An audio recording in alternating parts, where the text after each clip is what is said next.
Hello everyone. In this video, I'll be discussing some extra questions of chapter 6, lines and angles. Let's do the first question. Find the complement of angle PQR whose measure is 32 degrees. Now, how we are supposed to find complement of some angle? Simply subtract that angle from 90 degrees. Let's see how.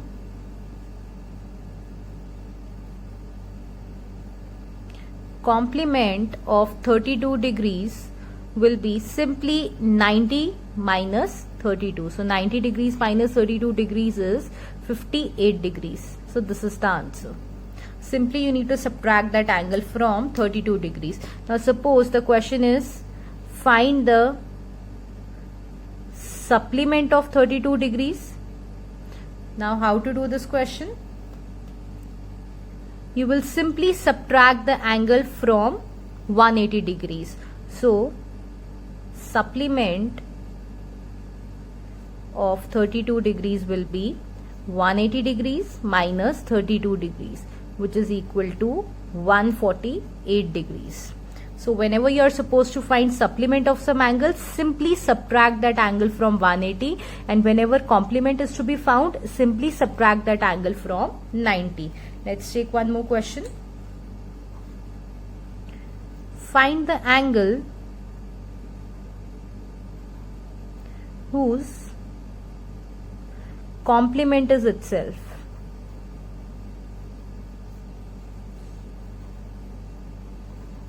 So we are supposed to find an angle whose complement is the angle itself. So we can let the angle be x degrees. Now angle and complement are the same, so that means its complement would also be x.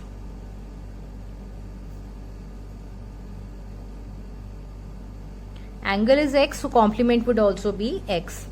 Now we know angle and its complement, they would definitely sum up to 90 degrees because complement means sum as 90. So angle plus its complement is equal to 90. It employs 2 times x would be equal to 90. So x will be equal to 45 degrees. So 45 degrees is the angle whose complement is itself. Similarly, if the question is find the angle whose supplement is itself, so what will be that angle? Of course, x plus x is equal to 180 degrees. So from here, x will be equal to 90 degrees. So the angle whose supplement is itself is 90 degrees. Let's look at the next question. In this figure, we are supposed to find the value of y. Now see, if I consider CD, this is a line, definitely 6y plus this angle plus 8y would be equal to 180 degrees. Now we know these are two intersecting lines. If this is 4y, then definitely this would also be 4y, as these are vertically opposite angles. So they would be equal. 6y plus 4y plus 8y would be equal to 180 degrees. So from here we can find the value of y. See how? Angle AOE is equal to angle FOB. These are vertically opposite angles. It employs angle FOB is equal to 4y degrees. Now 6y, you can also mention here CD is a line, and OF and OB are rays falling on it. So definitely 6y plus 4y plus 8y would sum up to 180 degrees. The reason is angles on a line. Angles on a line. It employs 6 plus 4 plus 8. 18y is equal to 180 degrees. It employs y is equal to 180 by 18, which is equal to 10. So the value of y is 10 degrees. You can also do it like, suppose I'm not taking 4y here. See, this is 6y. So this would also be 6y. As these are vertically opposite angles, after this I can consider this line 4y plus 6y plus 8y is equal to 180 degrees, angles on the line. Or I can take 8y here. If this is 8y, then definitely this would also be 8y, as these are vertically opposite angles. Now I can consider this line also, so you can do it using any of the ways. There is one more method. See, we know angles around a point is always, complete angle forms 360 degrees. So the sum of all these 1, 2, 3, 4, 5, 6, sum of these 6 angles would be 360 degrees. We can also do it like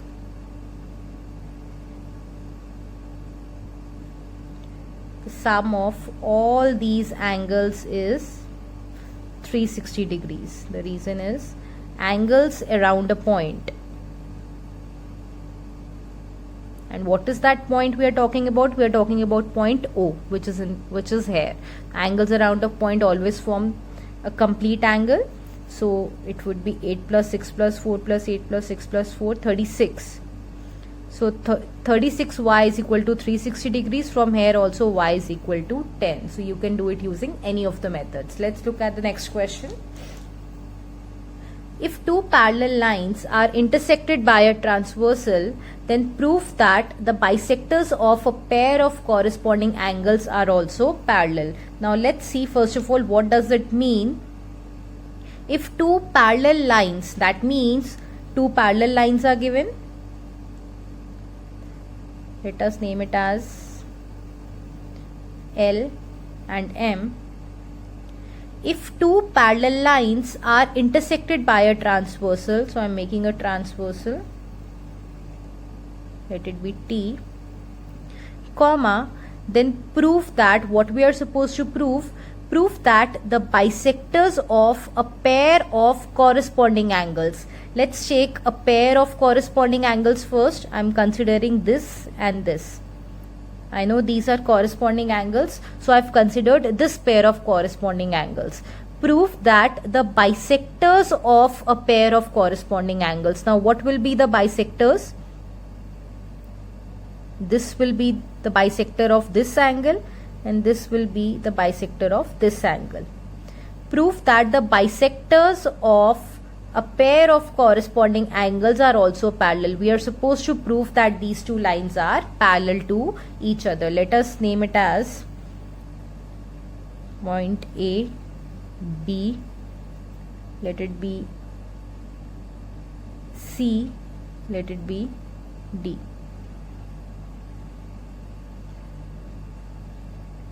Now I am naming this angle as angle 1, this is angle 2, this is angle 3, this is angle 4. Angle 1 would be equal to angle 2. Why? Because it is given, this line is given as a bisector of this angle. Similarly, angle 3 will be equal to angle 4 because BD is given as bisector of this angle. Now we are supposed to prove AC and BD are parallel to each other. What is given? Given is L is parallel to M. What we are supposed to prove? We are supposed to prove AC is parallel to BD. So let's look at its proof. We know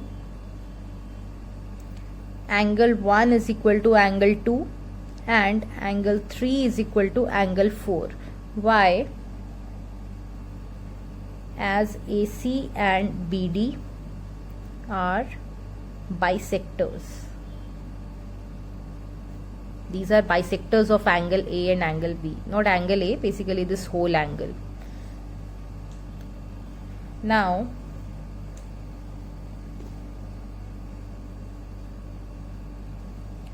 we know this angle would be equal to this angle. So here we need to of course name them. So I'll name these lines. Let us ignore this L and M. I would be naming it as P, Q, R, S. Let it be M and N. So I'll just change the given portion. We need to, given is PQ is parallel to RS. Now angle MAQ is equal to angle ABS. These red angles, what I've marked in red, these angles would be equal. What is the reason? As these are corresponding angles. So definitely they would be equal. Now what I'll do, I'll multiply both sides by 1 by 2. I'll simply make the measure of this angle as half. Why I did so? If I take half of MAQ, I can name it as angle 1, and half of ABS I can name it as angle 3. Now angle 1 and angle 3 have become equal. Now which are these angles? These are basically corresponding angles. If corresponding angles are equal, then definitely lines are parallel. See, angle 1 and angle 3 are corresponding angles. This is angle 1. This is angle 3. These are corresponding angles actually, and if corresponding angles are equal, then definitely lines are parallel due to corresponding angle axiom.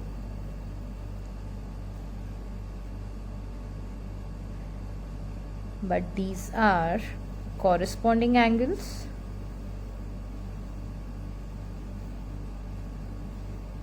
It employs AC is parallel to BD by corresponding angles axiom. Or you can write, since the angles are equal, then definitely they would lie between the same parallels. Therefore AB is parallel to AC is parallel to BD, hence proved. Let's consider next question. If the bisectors of a pair of corresponding angles formed by a transversal with two given lines are parallel, then prove that the lines are parallel. What does it mean? Let's see. If the bisectors of a pair of corresponding angles with two given lines are parallel, that means there are two given lines.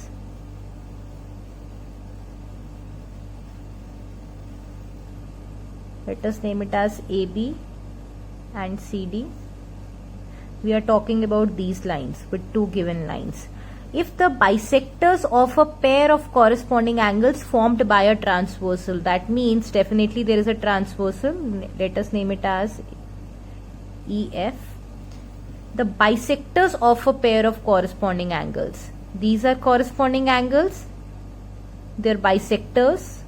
That means this line and this line. If these are bisectors, then definitely angle 1 and angle 2 would be equal. Angle 3 and angle 4 would be equal. Now we are talking about these bisectors. Then prove that the lines are parallel. These bisectors are also given parallel. Now we are supposed to prove these lines. That means AB and CD are also parallel to each other. Let us name these bisectors G, H, I, J. So what is given here?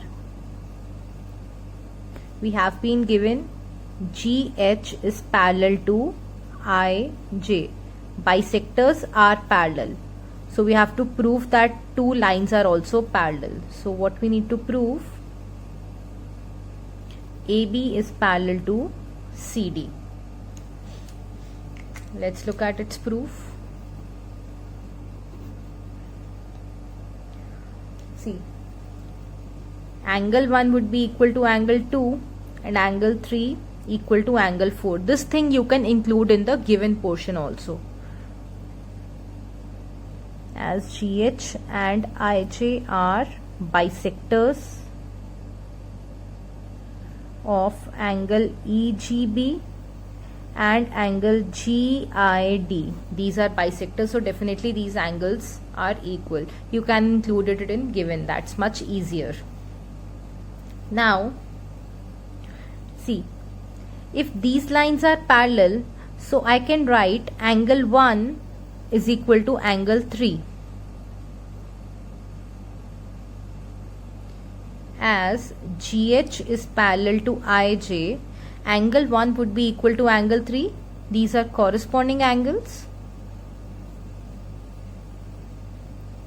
Multiplying both sides by 2, twice of angle 1 would be equal to twice of angle 3. Now what is twice of angle 1? I can write twice of angle 1 as angle EGB,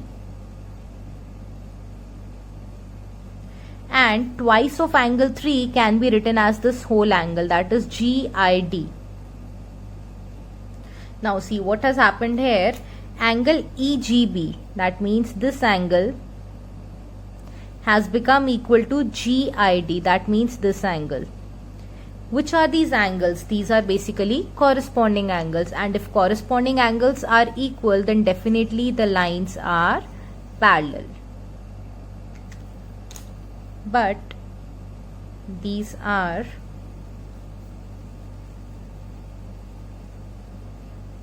corresponding angles. It implies AB is parallel to CD. Why? By corresponding angles axiom. Hence proved.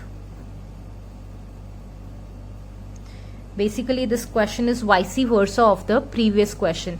In previous question we were given AB is parallel to CD and we were supposed to prove GH is parallel to IJ. In this question we are given GH is parallel to IJ and we are supposed to prove AB is parallel to CD.